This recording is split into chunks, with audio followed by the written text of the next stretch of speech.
अस्सलाम वालेकुम दोस्तों, आज एक बार फिर कारी हनीफ साहब मुल्तानी का बयान लेकर आए हैं जिसका उन्वान है हजरत उमर का दरबार।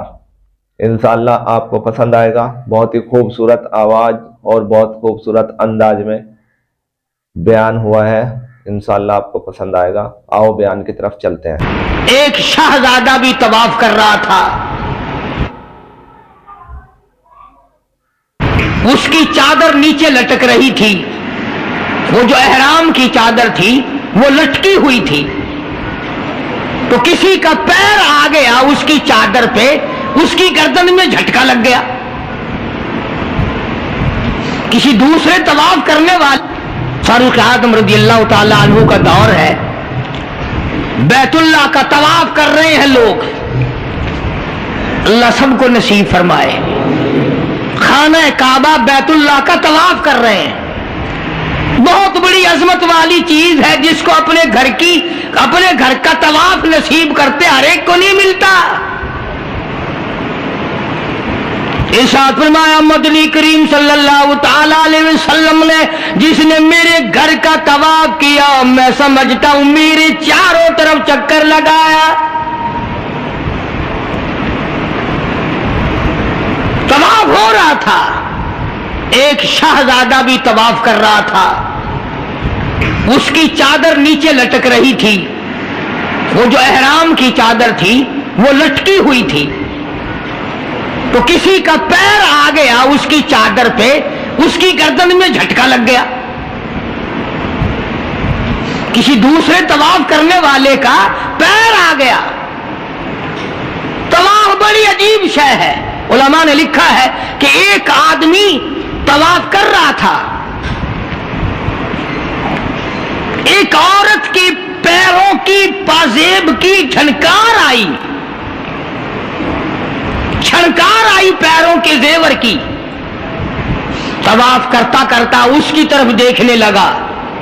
उलमा ने लिखा है कि रुकने यमानी के पास से बैतुल्लाह से एक हाथ निकला और जोर से मुंह पे थप्पड़ मारा। तवाफ मेरा करते हो, दीदार गैर का करते हो। आंख निकल के वो जाके पड़ी।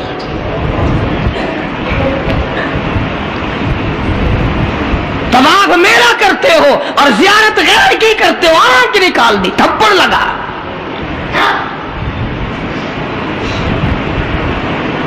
तो शहजादे की चादर पे जब किसी का अचानक पैर आ गया तो झटका लगा उसकी गर्दन में। उसने जो मुड़ के देखा तो गरीब आदमी नजर आया, बदवी, एक देहाती। मारा जोर से थप्पड़ उसके मुंह पे शहजादे ने, उसके 2 दांत टूट गए। कि तुमने मेरी चादर दबा दी, मेरी गर्दन में झटका लग गया, तुमने चादर दबाई मेरी। तवाफ खत्म करके वो देहाती जो था, नौजवान बेचारा गरीब आदमी, उसने जाके फारूक आजम के यहां फरियाद कर दी कि फलां शहजादे ने थप्पड़ मारा और चादर पे मेरे पैर आ गया था। खैर इरादी तौर पर मैंने जान के नहीं उसकी चादर पे पांव रखा, मुझे क्या फायदा था, लेकिन उसने थप्पड़ मारा, मेरे दांत निकल गए।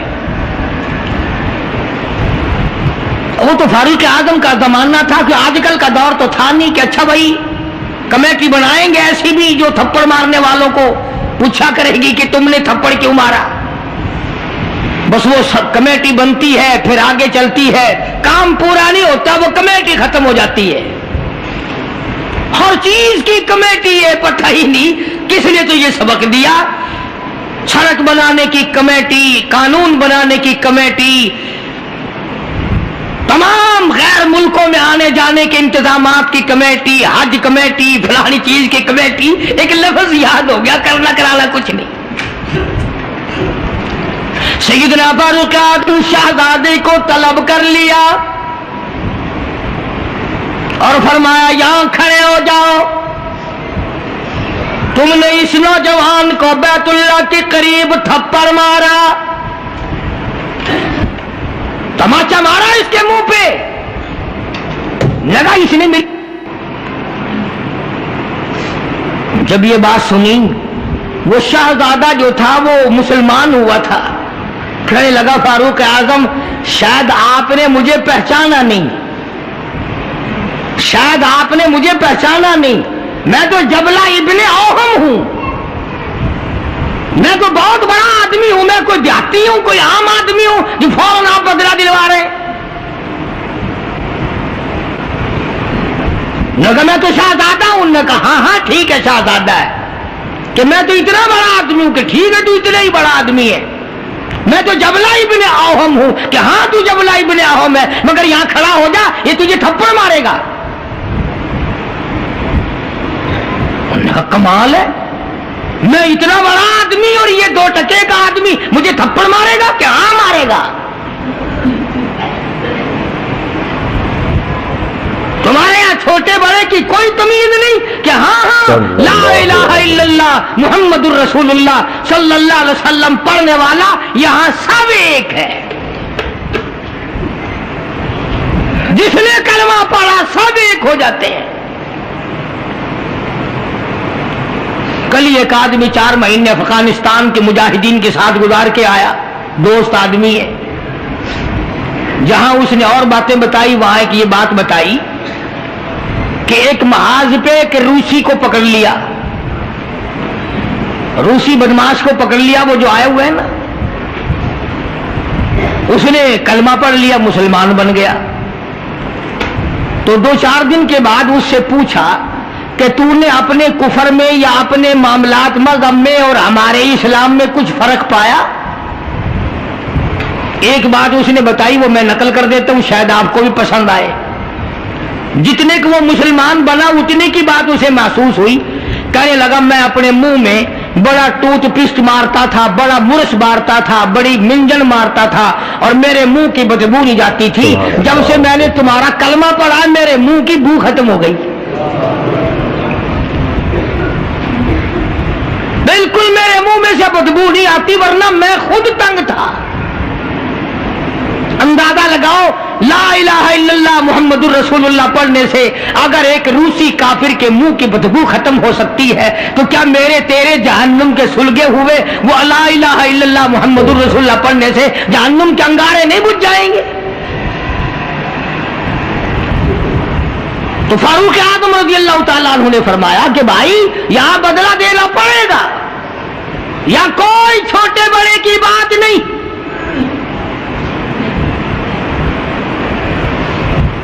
چنانچہ فاروق اعظم رضی اللہ تعالیٰ عنہ کی عدالت سے گھبرایا، اور اس بات سے وہ گھبرایا کہ یہاں اتنا عدل، اتنا انصاف، کسی کا کوئی لحاظ نہیں، سب کے لیے ایک قانون اور ایک مساوی حقوق اور سب کے لیے ایک سا درجہ رکھا ہوا ہے۔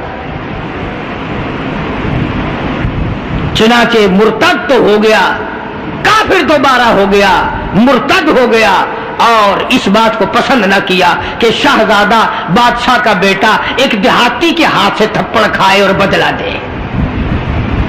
تو سیدنا فاروق اعظم رضی اللہ تعالی عنہ نے یہ ثابت کر دیا کہ مسلمان بادشاہ کے سامنے، مسلمان عدالت کے سامنے تمام چھوٹے بڑے امیر غریب ایک ہیں، یہاں کسی کی چھوٹے بڑے کی رسائی نہیں ہونی چاہیے۔ بلکہ عہد فاروقی نے اس قسم کی مثالیں قائم کی،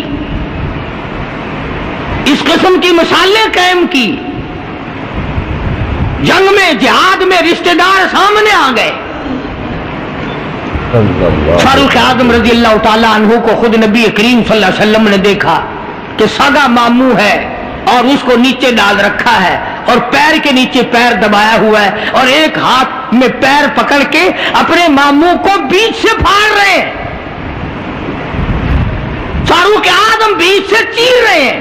تو نگاہ پڑی محمد کریم صلی اللہ علیہ وسلم کی، فرمایا اے عمر یہ تو تیرا ماموں ہے۔ عرض کی آقا جب تک آپ سے نہیں جڑی تھی یہ سب مامے نانے تھے، اور جب آپ سے جڑ گئی اب تو یہی دین ہے، یہی دنیا ہے، جو تیرا ہے وہ میرا ہے، جو تیرا نہیں وہ میرا نہیں۔ وہ اپنے رشتہ دار ہی نہیں جو تیرے دروازے کی غلامی نہیں کرتا۔ عرض یہ کرنا چاہتا ہوں کہ ہم لوگ اپنے آپ کو جنت کے وارث بنائے پھرتے ہیں، جنت کے ٹھیکیدار بنے پھرتے ہیں، نماز کی پابندی ہم نہیں کرتے، قرآن کریم کی تلاوت کو ذوق شوق سے ہمارے یہاں نہیں رواج، मैं तो देखता नहीं कि कोई औरत दिन में मुंह बनाती हो कि आज हमारे घर में किसी ने तिलावत नहीं की, हमारे घर में आज लानत बरसी होगी रहमत के बजाय। पूरे साल में अगर घर में कुरान की तिलावत ना हो, औरत को अफसोस नहीं, मर्द को अफसोस नहीं, बुढ़ी माई नहीं अफसोस करती, कोई छोकरी अफसोस नहीं करती कि हमारे पूरे घर में कुरान पढ़ने वाला एक भी नहीं। और यह आज नहीं पढ़ा गया, क्यों नहीं पढ़ा गया? नमाज की तरफ से कोई अफसोस नहीं करता। जुल्म और ज्यादती करके घरों में कितना ही ला के दे दो, कोई यूं कहने को तैयार नहीं कि तुम्हें ये मिला कैसे है, तुमने ये हासिल कैसे किया है।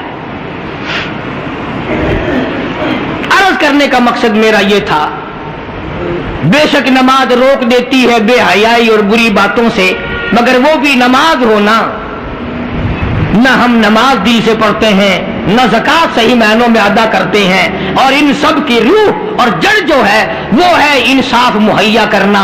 कत्ल के बदले कत्ल हो, चोर का हाथ कटे, शराबी को कोड़े लगे। हम तो अखबार में सुन लेते हैं कि फलां जगह शराब की भट्टी पकड़ी गई, फलां जगह शराब पीते हुए पकड़ लिए, मगर ये कानून ने आज तक सुना ही नहीं कि इसकी वजह से कोड़े लगे। जिना की सजा मिली, शराब की सजा मिली, चोर को फलां सजा मिली, वो हम नहीं सुन पाते।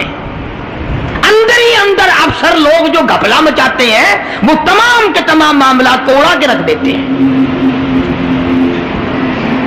और यही वो चीज है जिसका कुरान करीम मुखालिफ बनता है। कुरान करीम ने ललकार की आवाज दी, फरमाया बड़े बड़े लोग जब हेरा फेरी किया करते थे, वमन लम यहकुम बिमा अंज़लल्लाह फउलाइका हुमुल काफिरून। ये वो लोग हैं जिन्होंने अल्लाह के नाजिल करदा काम के खिलाफ फैसले किए, तमाम खिलाफ उसकी अदालतें कायम की, परवाह न की, सोचा तक नहीं। कहीं फरमाया वमन लम यहकुम बिमा अंज़लल्लाह फउलाइका हुमुल फासिकून। कुरान कहता है जो लोग मेरे कुरान के खिलाफ बैठकर फैसला करते हैं, अल्लाह कहता है ये फासिक हैं, ये फाजिर हैं, ये बदकार लोग हैं।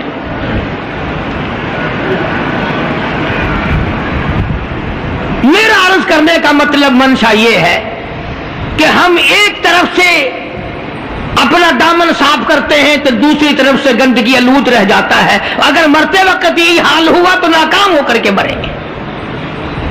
सहाबा इकराम ने इन तमाम गुत्थियों को पहले सुलझाया और अपनी जिंदगी को ऐसे बनाया कि मरते वक्त सहाबा इकराम की तरफ कोई उंगली नहीं उठा सकता था। हुकूकुल इबाद के बारे में भी, हुकूकुल्लाह के बारे में भी। उम्मीद है आपको बयान पसंद आया होगा।